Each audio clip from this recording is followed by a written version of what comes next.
I'd like to call the June 12th, 2025 Planning Board to order.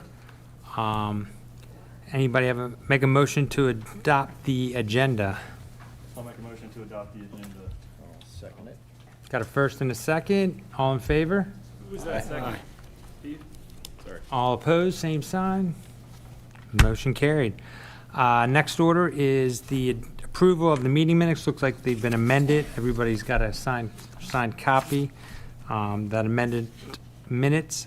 Can I make a motion to approve? Motion to approve the minutes. Got a first? Second. Got a second? All those in favor? Aye. All those opposed, same sign. All right, motion carries. And no public comments, I'm assuming? Yes, sir. Nobody on there? All right. All right, we'll hand it off to you. Thank you, sir. Thank you. Mr. Chairman, members of the board, our first item tonight is a rezoning request. Let's get the clicker working. There we go. For 102 North Shore Drive. This is a request submitted by Mr. Kyle Brewer, Town Manager, on behalf of the Town of Surf City. This is a request to rezone, or let's show the location. This is the former Welcome Center at the corner of 102 North, and we're rolling dead ends into the beach. The request is to rezone approximately 0.64 acre tract of land from Government 1 Government District to C1 Central Business District. Notice the zoning map before you on the screen that identifies the property currently zoned G1. Property across North Shore Drive, properties across North Shore are zone C1. One of the main uses over there, North Shore Juice Bar. 108 North Shore Drive, Daddy Max is zoned C1. And then across the parking lot at, I believe that's 102 South Shore, and that is Buddy's. Comprehensive land use plan identifies the property as Island Town Center. as it does for all properties in the central business district.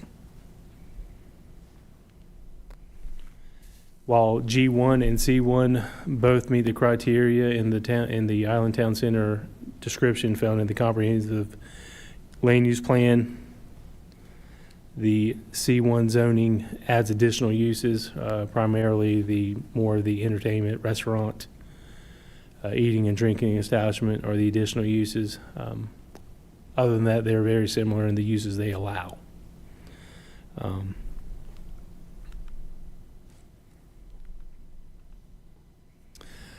CAMA supporting policies for this rezoning from G1 to C1 are many, but I pulled the 3 that I believe were the most positive in favor of this zoning, as it supports staff's recommendation that we support this rezoning and recommend to Town Council approval of the request. With those policies 5.1B, 5.1I, and 5.1K found in your staff report, all supporting the request to rezone the property from G1 to C1. Mr. Brewer, along with staff, will be happy to answer any questions that the board have regarding this request. Prior to the government taking that building over, was it a C1 at that point when Cindy's was there? I do not know the history on it, just what I'm dealing with now under the mapping. It's very possible, but I do not know the historic zoning on it. Cindy's was a restaurant next to Daddy Mac's. Michael's Oceanfront, too. I would say under the current G1 zoning, restaurants aren't an identified use, so it's very likely old zoning districts allowed that. It may have been a more broad zoning district, but under the new ordinance, restaurants, eating establishments, and similar uses are not permitted in that zoning district. And what's the reason for the rezoning from a G1 to a C1? Good afternoon, Mr. Chairman and fellow board members. Kyle Brewer, Town Manager. The request before you to zone to a C1 is for the use to lease out this facility. And obviously leasing out to governmental uses by the government is probably not a desirable zoning classification. So therefore, the request to be consistent with the surrounding Island Town Center uses is being requested. And then I know at one point there had been talk about making that a beach, like expanding the access, making a bigger beach access. Has that just been tabled for now, or is that something that is still on the table? Or No, Town Council sets those directives, and they have agreed that next year is going to be a good time to kick off a visioning exercise, a master plan per se, for the entire Island Town Center. I would suspect that a part of that is an evaluation of the current Roland Beach access. This property and this leasing opportunity just gives us, in the interim, that ability to get plans together and capture the input of the residents, of visitors, et cetera, that travel, commerce, do commerce in Surf City, et cetera, as this is the focal point of our community. will that visitor center still be operational, or does it or will that be shut down as well? It'll be shut down, yes. And this will be brought to Town Council at their June 20th meeting to discuss the parameters of a potential lease agreement. And then if Council is in agreement with the general parameters of those, the town does advertise that lease agreement for 30 days before they can make an ultimate decision on acceptance of that request. The council will sort out the particulars of any kind of lease agreement. Of the details, yes, sir. Okay, thank you. Thank you. Further questions? All right, anybody have a motion? I'll make a motion to recommend as submitted. Give him a second, Derek. You've been up there enough. All right, I have a first and a second. All those in favor? Aye. All those opposed, same sign. All right, motion carries. Thank Thank you. you.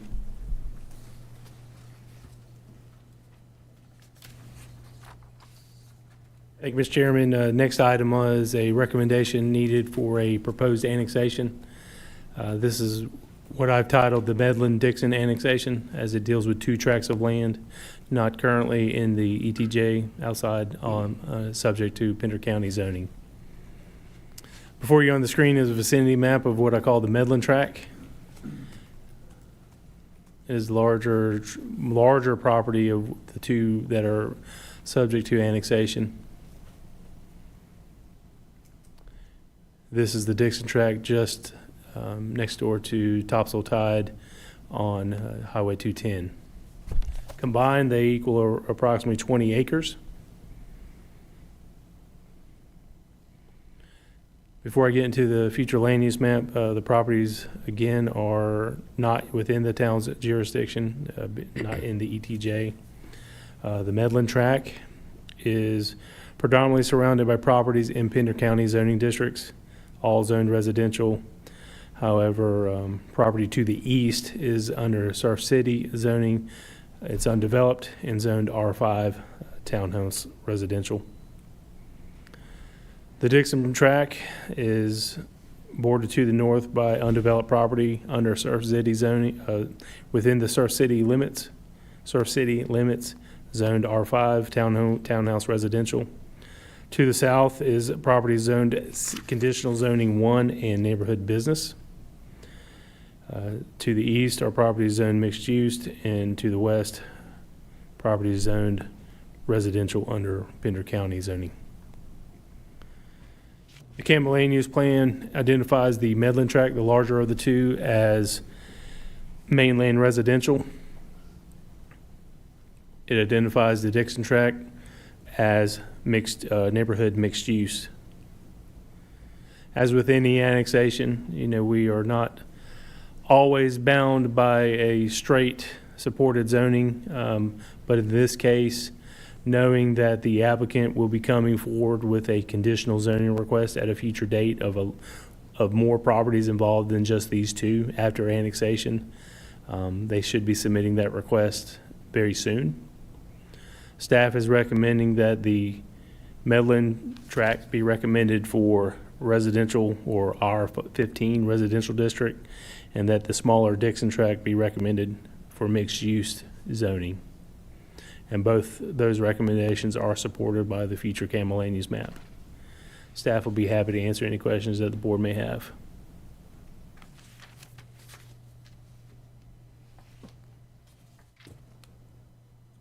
So they're just looking to have the backtrack, the triangle track as R15?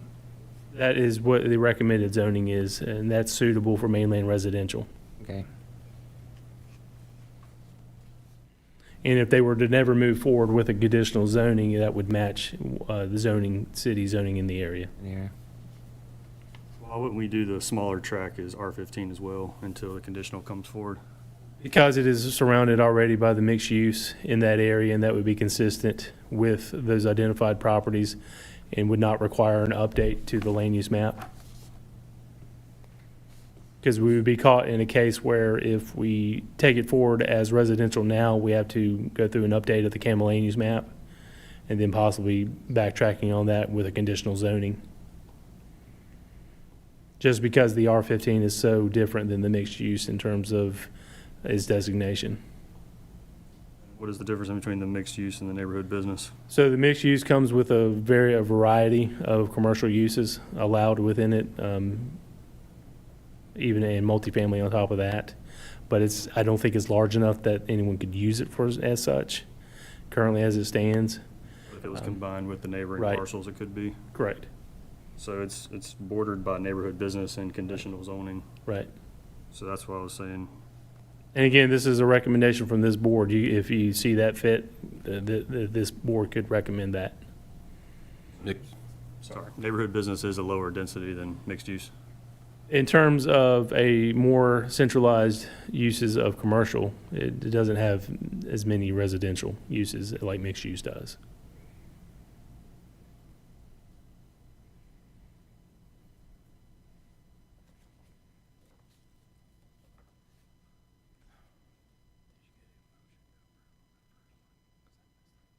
More questions? On the mixed uses, could you build apartments?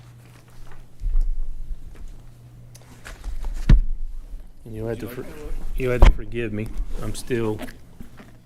I will play that new card until the new card doesn't work. Still works. And You're good.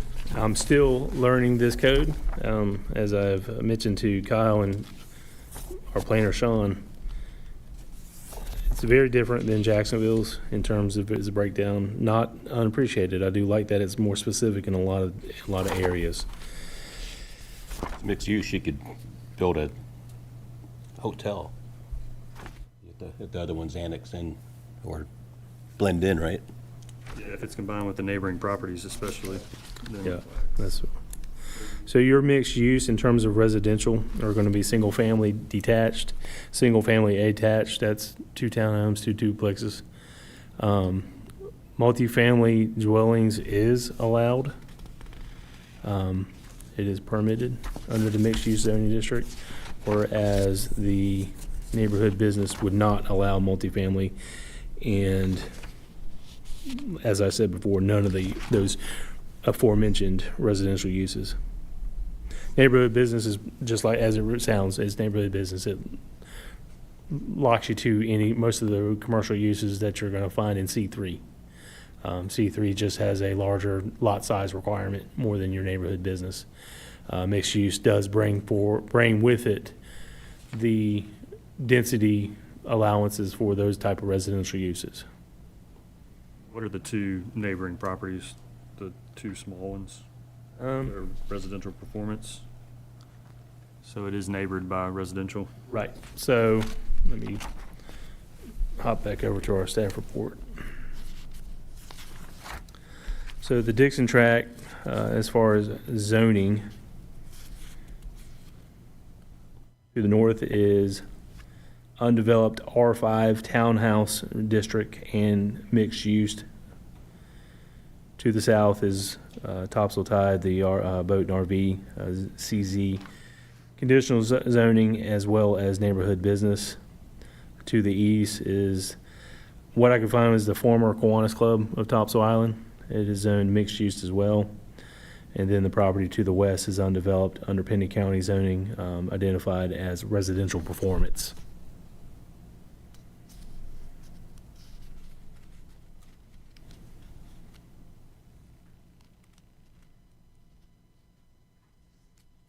Those those zonings are in your staff report. I do not have the map as a slide, but they are available in your staff report.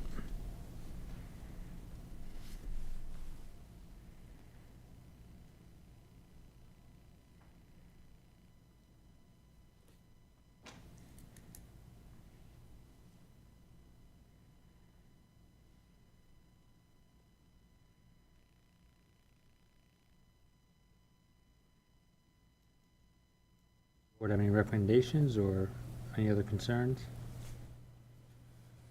I don't necessarily disagree with what Mr. Ellis is saying. I think neighborhood business would also still be inappropriate. It was more of just the uniformity in that little block of recommending the mixed use. But I believe staff would still support the neighborhood business too, because it's still suitable and still under that neighborhood mixed use designation found in the CAMA land use plan, and wouldn't necessarily require us to update the land use map. I would just prefer to be as conservative as possible. It sounds like it's part of a master plan, obviously, and so let's be conservative now and then let's see the conditional master plan, and then Okay. that would be my preference. It sounds like regardless, it's gonna come back conditional, so it's gonna be a bit redundant no matter what we do, so I don't know why we wouldn't err on the side of being conservative. That'll, Just see where it goes. this recommendation will be part of the annexation, which I believe is only is a second step. They'll schedule the public hearing at the next council meeting, and I believe it'll be August when they have the public hearing on the annexation. You would not recommend just doing them both R15 and just let them come back conditional either way? Because, I mean, they're going to have to come back either way conditional, so. I have more reservations about the Dixon tract being R15, just because of its location between neighborhood business, a conditional zoning, and mixed use. Not that it's I mean, it's well within this board's ability to make that recommendation. And that's all this is a recommendation. City council could choose a different district. But I think it's up to this board. I mean, it's your purview. I just, with the land use designation, in what I'm learning of it is the land use designation is neighborhood business mixed use, neighborhood mixed use. Either neighborhood business or mixed use zoning seem to be the more appropriate and supported by the land use map.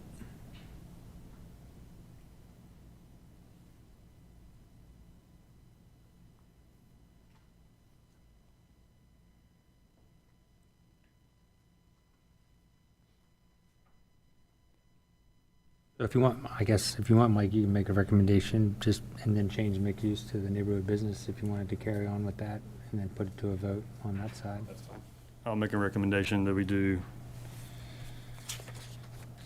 sorry. Like I said, I'm referencing them as the Dixon track and the Medlin track. Yep, sorry, I was just flipping back. So the Medlin track, I would make a recommendation to annex in and zone as R15. And the Dixon track, I would make a recommendation to annex in and zone as neighborhood business. We have a motion. I'll second that. So I have a first and a second. All those in favor? Aye. Same, all those opposed, same sign. Motion carried. Thank you for that. Good discussion. The next item is, I'm not going to tie you up all night, all afternoon, but I wanted to kind of break the ice per se, as I alluded to last month, of this board's role in regards to the comprehensive land use plan and the town's strategic plan. The land use plan is due for a status update to council, and typically that is a partnership with staff and the planning board of making that presentation to the town council of, we have a list of policies and goals that are an attachment in your staff report. Looking at those, I think the town has made strides in achieving a lot of those goals, even if they're small steps. You look at the updates we've done to the CFOD district with the adoption of the new flood maps late last year. There's multiple things that get checked off, and then the ongoing beach nourishment and whatnot. Those are easy checkoffs, and it would be a good presentation to make to town council that our comprehensive land use plan is working. It is guiding our decisions. One of the things staff wants to come back next month to this board is produce a history over the last 2 to 3 years that shows rezonings and annexations, how they've come in and how they've developed at the direction of the land use plan. Because those things will lay in and help us on our next land use plan update that will come up in the next 3 to 5 years. We're sitting in the wings waiting for DEQ. They're updating CAMA land use plan requirements, trying to make them as copacetic with 160D legislation and not so cumbersome on your local boards, to where every time you make a little change, we got to go through an update, let them know, and because they don't have the staff to deal with it. But that's conjecture, that's on the side. This is more of letting this board know as far as the comprehensive land use plan.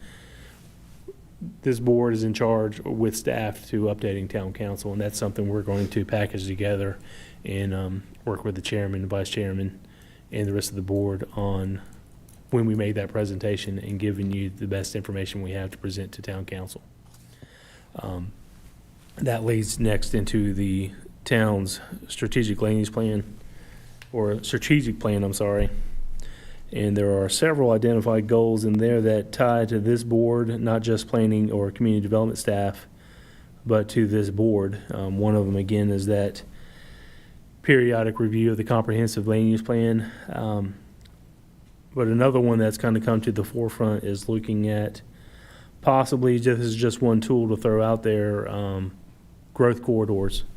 And I've added a slide here talking about overlay districts and how you can use those to create, much like our coastal forest overlay district that is on the intercoastal waterway fronting properties and the island side. It's standards above and beyond what's already allowed there. But creating some kind of job growth corridor overlay district in certain highways, I'm looking more at like your 210 and your 50 coming from Holly Ridge, where you're not necessarily setting it up for heavy industrial, but you want to have standards that encourage middle employers to come to the town to develop and have a bigger job base, encourage them, and not necessarily granting breaks, but making development a little easier. Clustering development that services a broader employment base.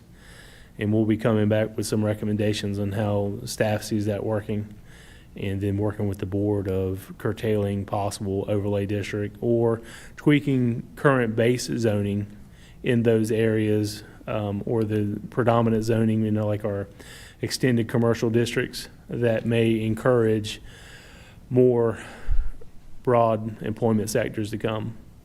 As development occurs around Surf City, especially as the Hampstead bypass happens, we're going to feel the pressure as it comes into us and our neighboring town of Holly Ridge. We're going to catch the push.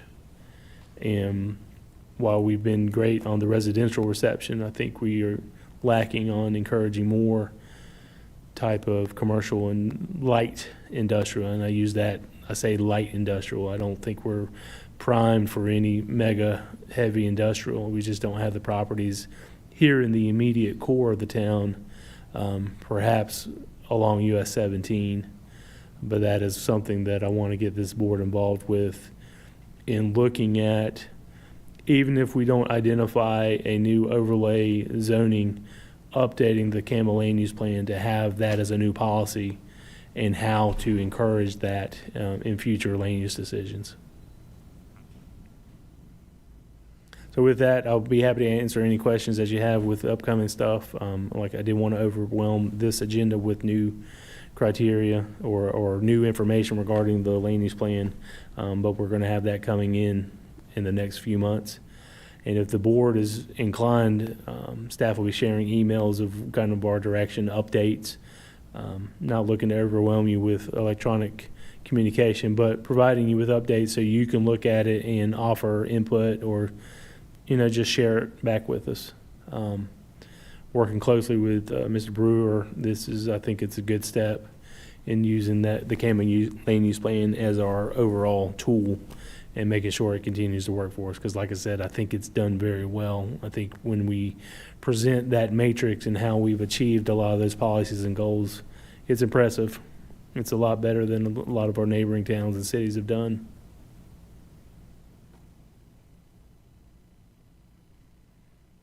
So an Amazon warehouse would be a little too big for their. And I think Jackson will beat us to the punch there. Yes, yeah. But I think, the advanced auto parts we got an advanced auto parts that's approved out in front of Harris Teeter. Typical with advanced auto parts, they usually have a large warehouse that comes with where they're kind of separated from their other buildings. This is a larger facility, and they're going to have more employees than your typical advanced auto. So those type of uses where they're more central, they're more isolated from the other branches, that's what we need to somehow capture, because we are isolated in where our placement is. We've always Surf City is a stopping point on the main corridor 17, and it's an opportunity for us to encourage more development like that along there, because we do have that access. We need to take advantage of the 17 corridor and that's one of the things I think job growth corridors, job growth overlays would be a benefit. Food service company or a Correct. distributor, beverage distributor. Right. And that may be where we go into the land use table or the table of permitted uses and say we want to see this use, but it takes a conditional zoning to get there. and outline it better, because if I'm a property finder for some company, they open our zoning code and the table uses, oh, I don't see the use there, so they just may pass it over. But if we identify that use in our table with parameters, then they start getting interested, and they call staff and they say, hey, what's it going to take to be able to do this? And we can help them tackle that if we've got the tools. Right now, we don't necessarily always have the tools for that question.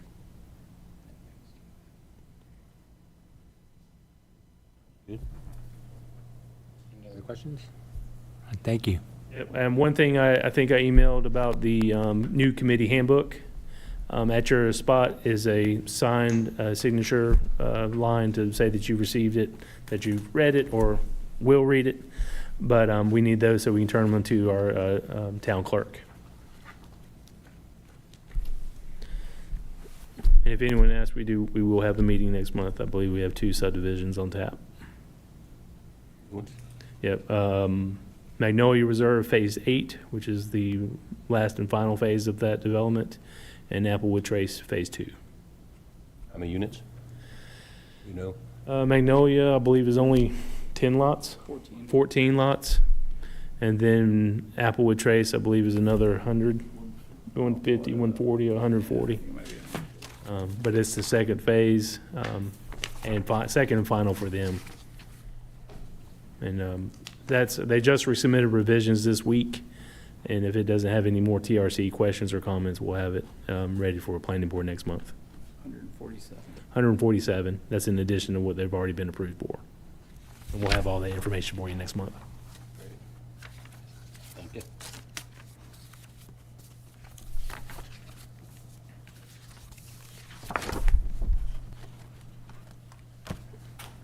All right.